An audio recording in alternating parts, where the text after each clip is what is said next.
नमस्कार, माझं नाव सचिन राठोड। मी जिंतूर नगर परिषदेमध्ये नगराध्यक्षपदासाठी अपक्ष उमेदवारी दाखल केलेली आहे।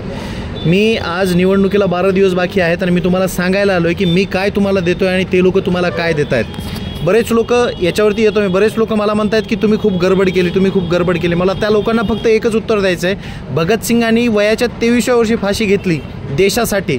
आज त्यांनी जर गडबड केली नसती तर आज आपण कुठेतरी इंग्रजांची संडास धुत बसलो असतो। तर मला असं कोणी ज्ञान देऊ नका की मी गडबड केली। आता मुद्द्यावरती येतो की मी काय ऑफर करतोय तुम्हाला आणि ते लोक काय ऑफर करतात। मी तुम्हाला सांगतोय, पहिली गोष्ट, आज जिंतूरमध्ये सर्वात जास्त जर लोक त्रस्त असतील तर ते आपल्या नाल्यामुळं।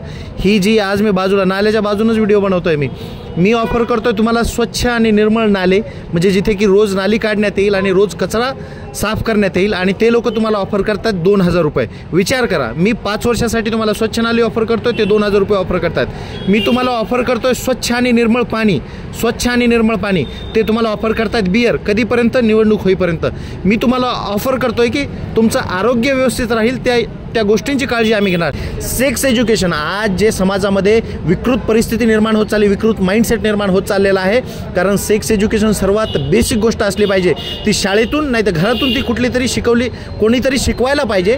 त्या गोष्टीचा न्यूनगंड आज समाजामध्ये निर्माण करण्यात आलेला आहे, तर तो न्यूनगंड आम्हाला तोडून काढायचा आहे। आणि जिंतूर तालुक्यामध्ये sex education, good touch, bad touch या गोष्टींची पण अवेअरनेस, एक कॅम्पेनिंग ही नगर परिषदेकडनं राबवण्यात येईल। या गोष्टींची आम्ही खात्री तुम्हाला देतोय, कारण जर विकास करायचा असेल तर सर्वांगीण विकास तुम्हाला करावा लागतो। म्हणजे सपोज माझे 2 हात आहेत, आजची सध्याची घडीची परिस्थिती तुम्हाला जर सांगितली तर मुस्लिम महिलांचा तुम्हाला विकास नाही करायचा, हिंदू मोहल्ल्यांचा तुम्हाला विकास करायचा आहे। परंतु एक बॉडी समजा तुम्ही, आणि एक हात मुस्लिम आहे आणि एक हात जर हिंदू आहे, आणि जर दोन्ही हात बरोबर फंक्शन करत नसेल तर तुमची बॉडी काही कामाची नाही, हे लक्षात राहू द्या। आपण जे पाणी पितो का, पाणी, तर अक्षरशः आपल्याला लाज वाटली पाहिजे, संडासाचं पाणी त्याच्यामध्ये मिक्स होतं।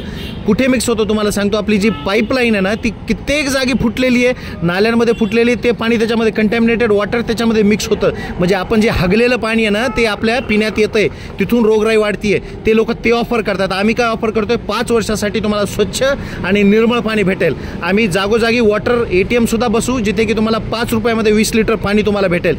तुम्ही आजची सध्याची परिस्थिती, आपण ज्या नाल्यासमोर उभे आहेत, ही नाली जेव्हापासून बनलेली आहे त्या नाल्याला जैसे थे तशीच कंडिशन मी आत्तापर्यंत बघतोय। आणि हा मेन चौक आहे, म्हणजे हा सेंट्रल चौक आहे जिंतूर शहराचा, याची परिस्थिती एवढी बिकट आहे। तर येणारा काळ तुम्हाला लक्षात ठेवायचे, 2000 घ्यायचे की 5 वर्षाची हमी घ्यायची। 2000 2 दिवसामध्ये संपतात। एखादं पोरगं जर दवाखान्यात पडलं, डेंग्यू जर झाला तर लाख रुपयाच्या खाली तुमची ट्रीटमेंट होणार नाही। तर लाजा वाटू द्या, स्वतः आत्मपरीक्षण करा आणि मतदान करताना योग्य व्यक्तीला निवडून द्या। मी नाही म्हणत मला निवडून द्या, परंतु निवडून देत असताना योग्य व्यक्तीला मतदान करा। धन्यवाद।